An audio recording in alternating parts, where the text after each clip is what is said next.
Hello friends, मैं अंकित मिश्रा आप सभी लोगों का स्वागत करता हूं अपने इस प्यारे से यूट्यूब चैनल में। और आज मैं आप लोगों के सामने लेके आया हूं क्लास 12th का फिजिक्स। और क्लास 12th की फिजिक्स में बहुत ही इजी वे में, बहुत ही प्यारे ढंग से जो है हम आपको जो है समझाने वाला हूं। तो चलिए देखते हैं। जो हमारा फिजिक्स का पहला इकाई होता है उसे हम कहते हैं स्थिर वैद्युतिकी। तो जो हमारे क्लास 12th की फिजिक्स है उसको हम स्थिर वैद्युतिकी से जो है प्रारंभ करेंगे। तो सबसे पहले देख लेते हैं स्थिर वैद्युतिकी होता क्या है। तो स्थिर वैद्युतिकी का मतलब होता है स्थिर आवेश का अध्ययन। स्थिर आवेश का अध्ययन यानी कि जो स्थिर वैद्युतिकी होती है वो विज्ञान की वह शाखा है जिसमें हम स्थिर आवेश का अध्ययन करते हैं। यानी कि इसमें जो हमारा आवेश होता है वो स्थिर होता है, वो रेस्ट होता है। तो ऐसी शाखा जिसमें हम रेस्ट आवेश यानी कि स्थिर आवेश का अध्ययन करते हैं उसको हम कहते हैं स्थिर वैद्युतिकी। स्थिर वैद्युतिकी में हमें जो क्लास 12th में वो 2 चैप्टर पढ़ने हैं, जिसमें पहला चैप्टर हमारा है आवेश एवं विद्युत क्षेत्र और दूसरा जो हमारा चैप्टर है वो विभव, विभवांतर एवं संधारित्र। तो इस लेक्चर में, इस वीडियो में जो है हम पहला चैप्टर जो हमारा है आवेश एवं विद्युत क्षेत्र उसको जो है पढ़ेंगे और बात करेंगे आवेश के बारे में कि आवेश होता क्या है।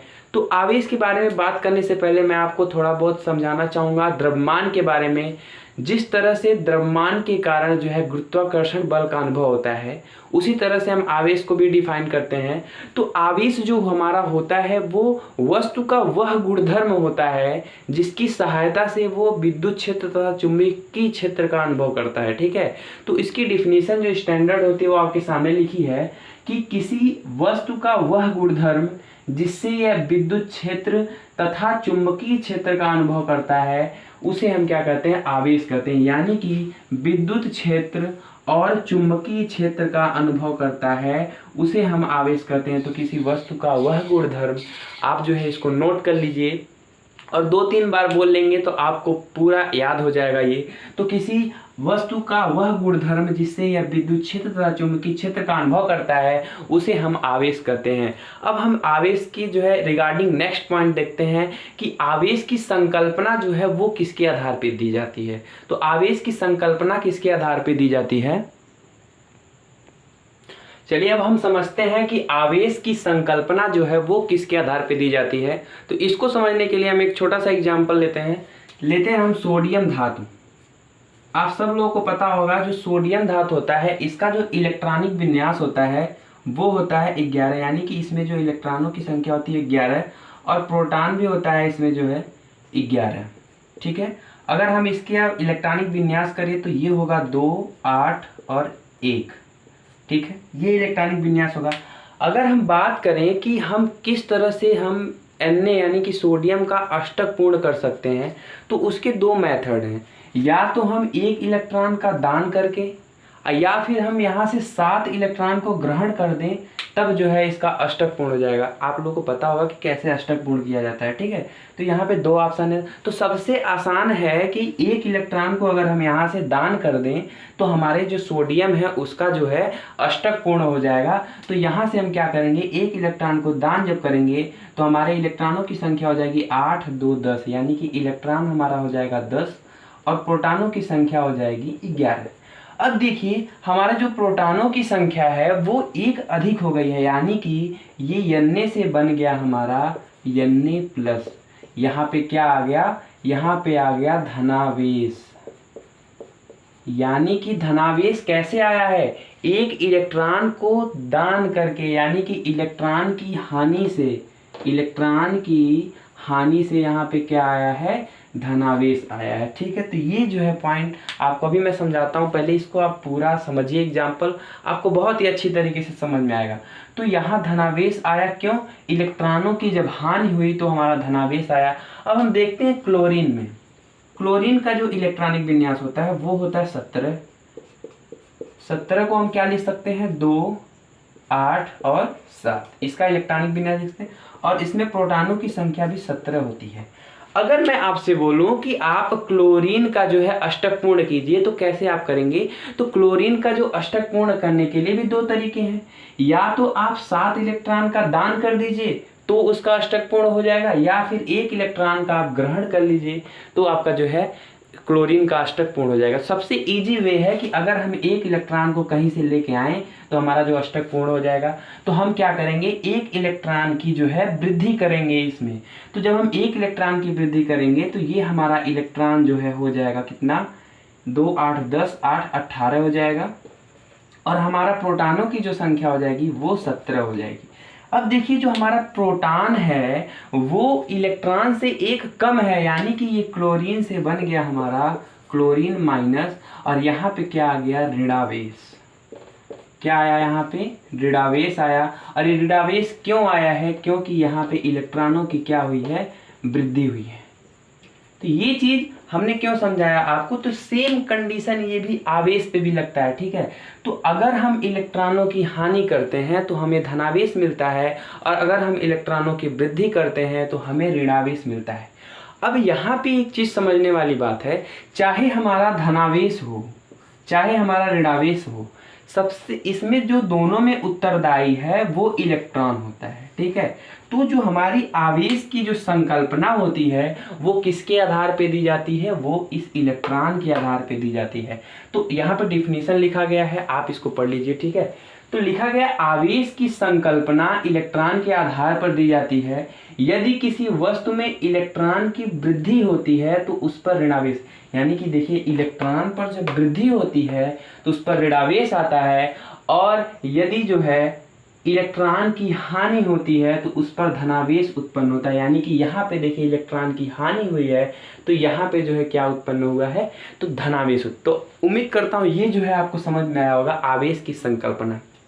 अब एक क्वेश्चन बनता है यहाँ पे कि सर जो आवेश की संकल्पना है वो इलेक्ट्रॉन से ही क्यों दी जाती है, क्यों प्रोटॉन से नहीं दी जाती? क्योंकि यहाँ प्रोटॉन भी तो है और यहाँ इलेक्ट्रॉन भी है, तो क्यों इलेक्ट्रॉन से दी जाती है और क्यों प्रोटॉन से नहीं दी जाती है? तो इसका जो रीजन है वो बहुत ही इजी वे में मैं आपको बताता हूँ। तो सबसे पहला इसका जो रीजन है वो देखिए आप लोग, सबसे पहला जो रीजन है इसका, मान लीजिए आपका वेट जो है वो 40 किलोग्राम है। आपका वेट कितना है, 40 किलोग्राम है, और किसी दूसरे बंदे का जो वेट है वो 80 किलोग्राम है। तो अब आप क्या कहोगे, आप यही कहोगे कि उसका वेट जो है वो मेरे वेट का कितना है, 2 गुना है। बोलोगे कि नहीं? क्या बोलोगे आप कि उस लड़के का जो वेट है वो मेरे वेट का 2 गुना है। अगर मैं यहाँ पे कर दूं, अगर किसी लड़के का वेट 120 किलोग्राम है तो आप क्या बोलोगे कि उसका वेट जो है वो मेरे वेट का 3 गुना है। यानी कि ठीक उसी तरह से जो हमारा इलेक्ट्रॉन होता है, जो इलेक्ट्रॉन होता है उसका जो वेट और प्रोटॉन के वेट में बहुत अंतर होता है। यानी कि जो मास ऑफ प्रोटॉन होता है वो 1837 गुना होता है मास ऑफ इलेक्ट्रॉन के, ठीक है।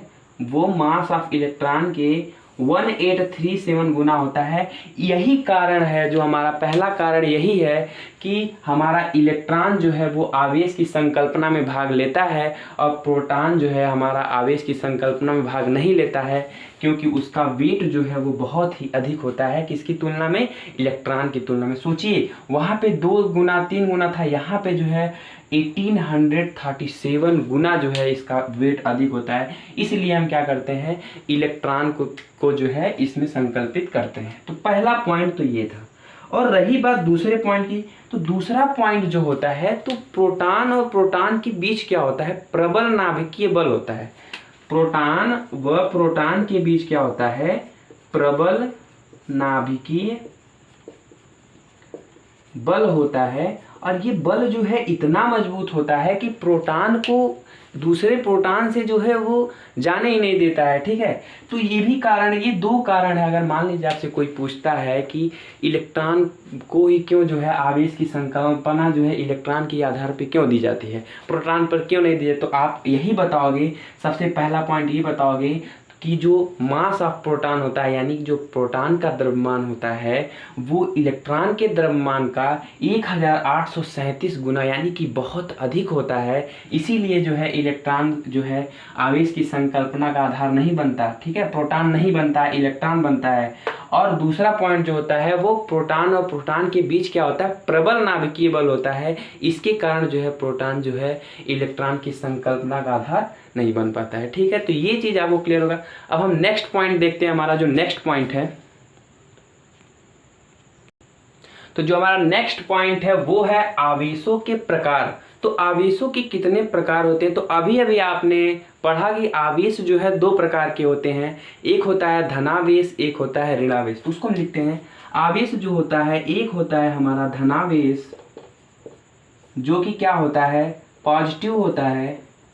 और ये कैसे हमें मिलता है, इलेक्ट्रॉनों की जब हानि होती है तो हमें क्या मिलता है, धनावेश मिलता है, ठीक है। इलेक्ट्रॉनों की जब क्या होती है, हानि होती है, तो हमें क्या मिलता है, धनावेश मिलता है। और दूसरा हमने क्या बताया, दूसरा हमारा होता है ऋणावेश। ऋणावेश ये क्या कैसा होता है, ये होता है निगेटिव। और ये कैसे हमें मिलता है, इलेक्ट्रॉनों की जब हम वृद्धि करते हैं तब हमें मिलता है ऋणावेश, ठीक है। ये दो प्रकार के आवेश होते हैं, इसके बारे में हमने पढ़ा। अब हम कुछ एग्जाम्पल से कुछ निष्कर्ष निकालेंगे, उसको हम देखते हैं। मान लीजिए एक तार से जो है एक धनात्मक छड़ को बांध दिया गया है, ठीक है। और अगर हम इसके पास एक दूसरा धनात्मक छड़ ले जाएं, अगर हम इसके पास क्या करें, दूसरा धनात्मक छड़ ले जाएंगे, तो ये क्या होता है, ये इस तरफ जो है घूम जाता है। यानी कि ये धनात्मक और धनात्मक दोनों क्या करते हैं, आपस में क्या करते हैं, प्रतिकर्षण करते हैं। और दोनों जो है आपस में धक्का देके इसको जो है वो पीछे ढकेल देता है, ठीक है। और यहाँ पे अगर हम पॉजिटिव जो है छड़ ले जाते हैं, अगर धनात्मक छड़ जो है हम माइनस के पास ले आते हैं, तो ये क्या होता है, ये जो है इस तरह से घूम जाता है। यानी कि ये जो है इसके पास आने की कोशिश करता है। तो इससे कंक्लूजन हम ये निकाल सकते हैं कि हमारा जो प्लस और प्लस आवेश होता है, माइनस और माइनस आवेश होता है, इसको हम बोलते हैं सजातीय आवेश। सजातीय आवेश। सजातीय आवेश क्यों, क्योंकि ये एक समान है, इसलिए हम इसको क्या बोलते हैं, सजातीय आवेश बोलते हैं। और इसके कारण जो क्या होता है, अगर हम प्लस को प्लस के पास ले जाएंगे, माइनस को माइनस के पास ले जाएंगे, तो इसके कारण हमें क्या मिलता है, प्रतिकर्षण मिलता है। यानी कि प्रतिकर्षण मतलब होता है एक दूसरे से दूर जाना, उसको हम बोलते हैं प्रतिकर्षण। दूसरा कंक्लूजन हम यहाँ से निकाल सकते हैं, अगर हम प्लस और माइनस को एक पास ले जाएंगे या फिर माइनस को प्लस के पास ले जाएंगे, तो ये हमारा होता है विजातीय आवेश। क्या होता है हमारा, ये होता है विजातीय आवेश। और इससे हमें क्या मिलता है, इससे हमें होता है आकर्षण, ठीक है। तो ये कंक्लूजन आपको निकाल सकते हैं। ये चीज आप लोग जो है इसका एक स्क्रीनशॉट ले लीजिए, इसको नोट कर लीजिए। तो आपसे पूछा जाएगा अगर आवेश कितने प्रकार के होते हैं, तो आवेश निम्नतः दो प्रकार के होते हैं, धनावेश और ऋणावेश।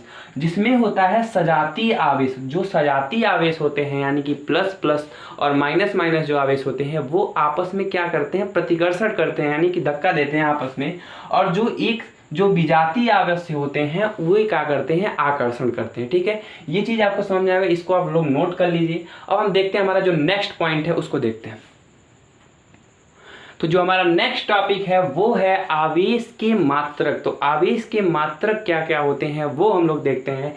तो हम लोगों ने क्लास 10th में एक टॉपिक पढ़ा था, विद्युत धारा बराबर होता है आवेश बटे समय। क्या होता है, विद्युत धारा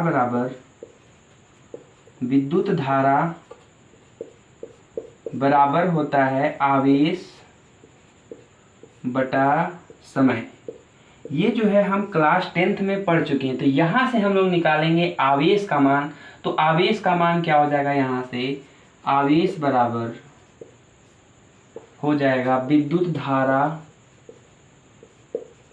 धारा गुणे समय। यहाँ से हमें क्या मिल गया, आवेश का मान मिल गया। अब हमें जब आवेश का मान मिल गया तो हम इसका मात्रक आसानी से निकाल सकते हैं। तो सबसे पहले हम निकालेंगे इसका यसाई मात्रक।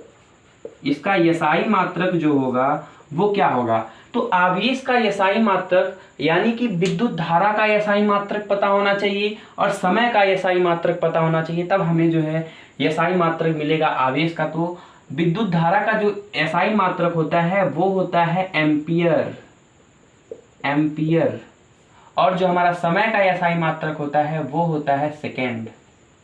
और इसको हम क्या बोलते हैं, इसको हम बोलते हैं कूलाम। तो जो हमारा आवेश का एसआई मात्रक होता है वो एम्पियर इंटू सेकेंड होता है या फिर जो है वो कूलाम होता है। ठीक है, अब जो हमारा नेक्स्ट मात्रक होता है वो होता है सीजीएस मात्रक। सीजीएस मात्रक, सीजीएस मात्रक मतलब जैसे मीटर का सीजीएस मात्रक होता है सेंटीमीटर, किलोग्राम का जो है सीजीएस मात्रक होता है ग्राम, उसी तरह से जो हमारा आवेश होता है उसका सीजीएस मात्रक होता है स्टेट कूलाम। इसका जो सीजीएस मात्रक होता है वो होता है स्टेट कूलाम। और एक कूलाम में कितना स्टेट कूलाम होता है वो जो है लिखिए आप लोग।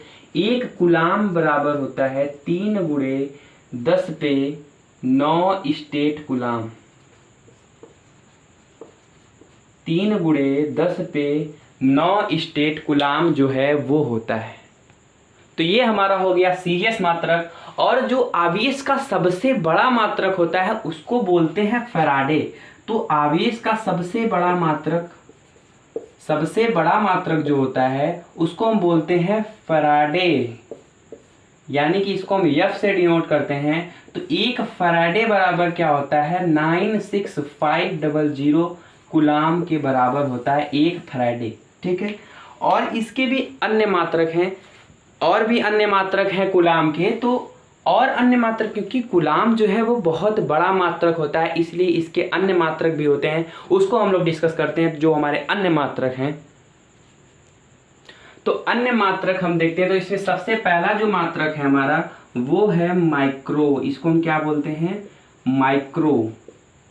एक माइक्रो जो होता है वो 10⁻⁶ के बराबर होता है। ठीक है, दूसरा जो मात्रक है वो हमारा है मिली माइक्रो। ठीक है, क्या बोलते हैं, दूसरा जो हमारा मात्रक होगा उसको बोलेंगे हम मिली। दूसरा जो मात्रक है वो होता है मिली और इसका मान होता है 10⁻3। इसका मान कितना होता है, इसका मान होता है 10⁻3। और जो हमारा तीसरा मात्रक होता है उसको हम बोलते हैं नैनो। नैनो, इसका जो मान होता है वो 10⁻9 होता है। और जो तीसरा मात्रक होता है इसको हम बोलते हैं पीको। इसका जो मान होता है वो 10⁻12 होता है। तो ये जो मात्रक हैं, अन्य मात्रक, ये सभी के लिए अवेलेबल हैं। अगर मैं आपसे बोलूं कि 1 मीटर में कितने माइक्रोमीटर होते हैं, अगर मैं आपसे बोलूं कि 1 मीटर में कितने माइक्रोमीटर होते हैं, तो आप क्या करोगे, 1 मीटर में कितने माइक्रोमीटर होते हैं तो आप करोगे 10⁻6 मीटर। ठीक है, अगर मैं पूछूं कि 1 किलोग्राम में कितने माइक्रोग्राम होंगे तो आप क्या होगा, 1 ग्राम में कितने माइक्रोग्राम होंगे, वो होगा 10⁻6 ग्राम। यानी कि अगर आपसे पूछा जाता है ये माइक्रो, मिली हो गया, नैनो हो गया, पीको हो गया, ये हर जगह घुस जाते हैं। ठीक है, तो यहाँ जो है हम कूलाम में देखेंगे, अगर आपसे पूछा जाता है कि 1 पिकोमीटर में कितना मीटर होता है तो 10⁻12 मीटर। तो अगर ये चीज़ आपको पता है तो आप कई सारे मात्रक याद कर सकते हैं। ठीक है, आपसे पूछा गया कि 1 पिको सेकेंड में कितना सेकेंड होगा तो आप क्या बोलोगे, 10⁻12 सेकेंड। ठीक है, तो चलिए हम कूलाम को लेकर के देख लेते हैं कि कूलाम में क्या क्या होता है। तो कूलाम में सबसे पहला जो मात्रक होता है वो हमारा होता है 1 माइक्रो कूलाम। 1 माइक्रो कूलाम होता है 10⁻6 कूलाम के बराबर। दूसरा जो होता है 1 मिली कूलाम, ये होता है 10⁻3 कूलाम के बराबर। और तीसरा जो हमने बताया वो नैनो बताया, यानी कि 1 नैनो कूलाम, ये होता है 10⁻9 कूलाम के बराबर। और जो हमारा लास्ट वाला होता है वो होता है 1 पीको कूलाम, ये होता है 10⁻12 कूलाम के बराबर। ये जो है इसके अन्य मात्रक हैं। ठीक है। तो हमने डिस्कस किया इस वीडियो में, सबसे पहले हमने समझा कि स्थिर वैद्युतिकी क्या होता है, उसके बाद जो है हमने देखा कि आवेश क्या होता है, आवेश की संकल्पना किसके आधार पर दी जाती है, क्यों हम जो है आवेश की संकल्पना प्रोटॉन के आधार पर नहीं देते हैं, क्यों इलेक्ट्रॉन के आधार पर देते हैं, इसको हमने समझा। और उसके बाद हमने आवेश के मात्रक देखे और कई प्रकार के अन्य मात्रक भी देखें। तो उम्मीद करता हूँ ये वीडियो जो है आपको समझ में आया होगा। अगर आपको वीडियो हेल्पफुल लगा हो तो आप जो है इस चैनल को सब्सक्राइब कर लीजिए और सपोर्ट कीजिए और अधिक से अधिक शेयर कीजिए, ताकि ये वीडियो हर उस लड़की के पास पहुँचे जो है बहुत गरीब है और जो घर पे बैठ के पढ़ाई करना चाहता है। उन सभी बच्चों के पास ये वीडियो पहुँचना चाहिए। तो जय हिंद, जय भारत, धन्यवाद।